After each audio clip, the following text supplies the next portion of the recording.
Good afternoon students. जैसा कि हम लोग पढ़ रहे हैं हजार्डस वेस्ट ट्रीटमेंट मेथड, जिसके अंतर्गत हम इसके पहले लेक्चर में physical method and chemical method देख चुके थे। आज के इस लेक्चर में देखेंगे हम लोग बायोलॉजिकल मेथड। तो बायोलॉजिकल मेथड के अंतर्गत सबसे पहले हम बात करते हैं कंपोस्टिंग की, कि पहले कैसे कंपोस्टिंग बनाई जाती है।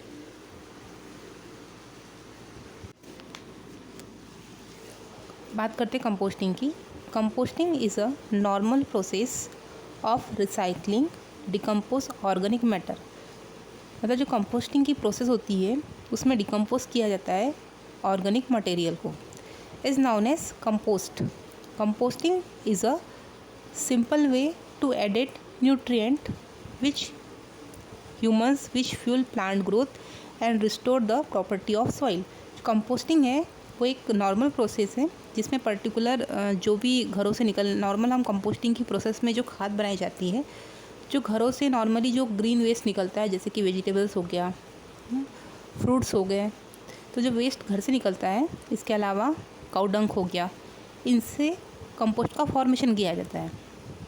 वो जो कंपोस्ट होती है वो प्लांट ग्रोथ के लिए बहुत हेल्पफुल होती है। कंपोस्टिंग की प्रोसेस कैसे की जाती है तो हम देख सकते हैं।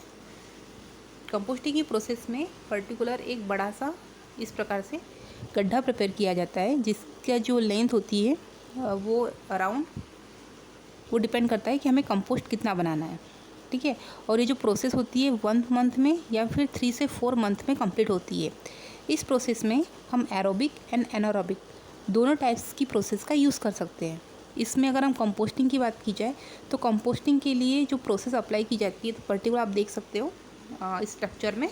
तो जो हम टैंक ले रहे हैं, इस टैंक में मान लो हमें कंपोस्ट बनाना है, तो इस टैंक के अराउंड छोटे छोटे से होल्स प्रेजेंट होते हैं। ये होल्स इसलिए होते हैं कि एयर का सर्कुलेशन प्रॉपर हो। इस कंपोस्ट वाली जो प्रोसेस में सबसे पहले ये जो हमारा टैंक है, इसके अंदर हम कुछ फिलअप करते हैं। और फिलअप क्या करेंगे हम लोग, जो भी वेस्ट निकलता है, जैसे हमारे घरों से सब्जियाँ हम लोग जो यूज़ करते हैं, उन सब्जियों के डंठल्स हो गए, है ना, इसके अलावा फ्रूट्स हो गए, इसके अलावा जो वुड्स होते हैं उनके छिलके हो गए, है ना। तो जितना भी वेस्ट हमारे नॉर्मल किचन से निकलता है, उससे हमें मान लो कंपोस्टिंग बनानी है, तो उस वेस्ट को इसके अंदर ट्रांसफ़र कर दिया जाता है, जैसे हम लोग ट्रांसफ़र कर चुके हैं, ठीक है। और इस प्रकार इस पर्टिकुलर जो टैंक है उसे पूरी तरह से फिलअप कर दिया जाता है। आप देखोगे कि 1 से 2 मंथ में इस टैंक के अंदर किसका फॉर्म हो जाता है, कंपोस्ट का।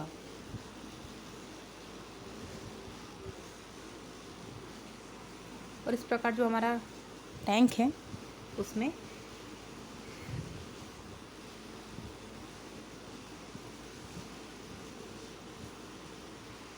कंपोस्ट का फॉर्म हो जाता है। तो इस प्रकार कंपोस्टिंग की जाती है नॉर्मली घरों में, जो एज अ सॉइल की फर्टिलिटी को क्या करती है, इंक्रीज़ करती है। तो ये नॉर्मल टेक्निक थी जो हम लोग नॉर्मली घर में कर सकते हैं। अब नेक्स्ट है हजार्डस वेस्ट। तो इसके अंतर्गत हम बात करते हैं, नेक्स्ट जो हमारा कंपोस्टिंग था, नेक्स्ट हम बात करते हैं एक्टिवेटेड सिलज की।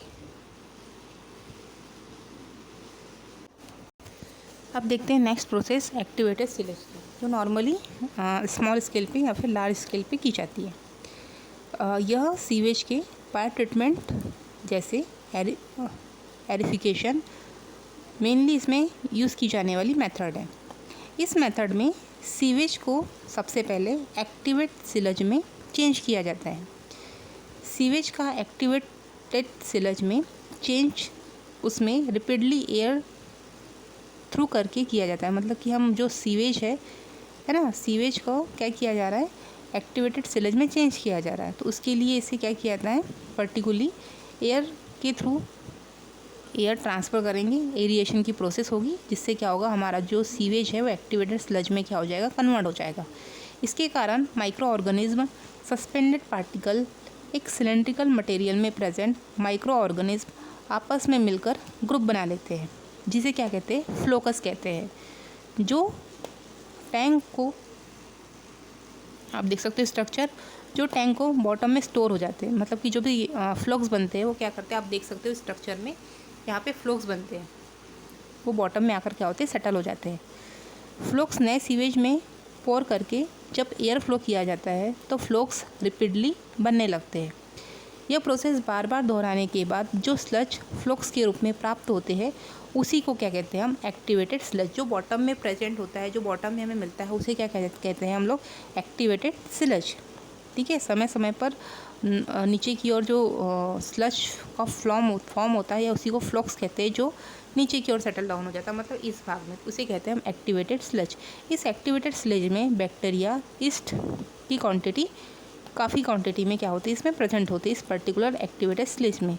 इस प्रकार बने जूलॉजिकल फिल्म को यूज़ करके एक नए सीवेज ऑक्सीडेशन मेथड द्वारा शीघ्रता से इसे प्राप्त किया जा सकता है, क्योंकि fast air in aerobic micro organism को इंक्रीज़ करती, क्योंकि ये जो मेथड होती है इसमें क्या करती है कि हम एरिएशन के थ्रू जो माइक्रो ऑर्गेनिज्म है उनकी क्वांटिटी धीरे धीरे क्या होती है, इंक्रीज़ होती है, जिससे सीवेज में प्रेजेंट ऑर्गेनिक सब्सटेंस का क्या हो जाता है, जो सीवेज मटेरियल होता है उसमें प्रेजेंट जो ऑर्गेनिक सब्सटेंस है उनका क्या होता है, ऑक्सीडेशन हो जाता है।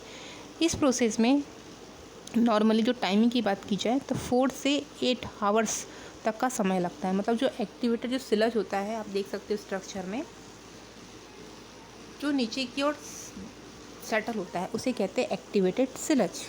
और इसमें आप देख सकते हो ये हमारा एरिएशन टैंक है जिसमें एयर प्रोवाइड की जा रही है, और ये जो है हमारे इम्पेलर्स है जो मिक्सिंग करने का वर्क करते हैं। तो इस प्रकार नीचे की ओर जो सेटल डाउन फ्लोक्स होते हैं उसी को कहते हैं एक्टिवेटेड स्लज। माइक्रो ऑर्गेनिज्म क्या करते हैं, इस ऑर्गेनिक मटेरियल को ऑक्सीडाइज कर लेते हैं, डिकम्पोज कर लेते हैं, जिससे वो जो पर्टिकुलर जो सीवेज है वो किस में कन्वर्ट हो जाता है, हमारे एक्टिवेटेड स्लज में।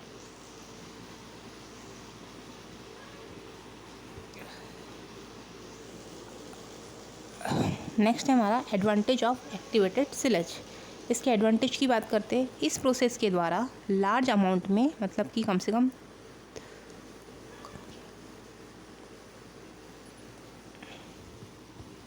प्रोडक्शन प्राप्त कर सकते हैं। सस्पेंडेड पार्टिकल्स को हम आसानी से अलग कर सकते हैं। इंडस्ट्रियल जितने प्रकार के भी पैथोजेनिक माइक्रो ऑर्गेनिज्म को रिमूव करने के लिए इस मेथड का यूज़ किया जाता है। यह स्पेशली इंडस्ट्रियल लेवल पर यूज़ की जाती है।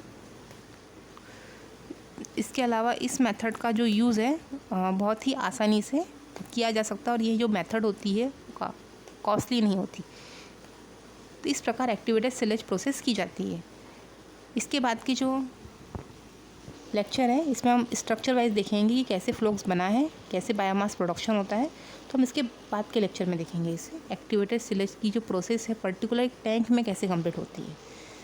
ठीक है, थैंक यू।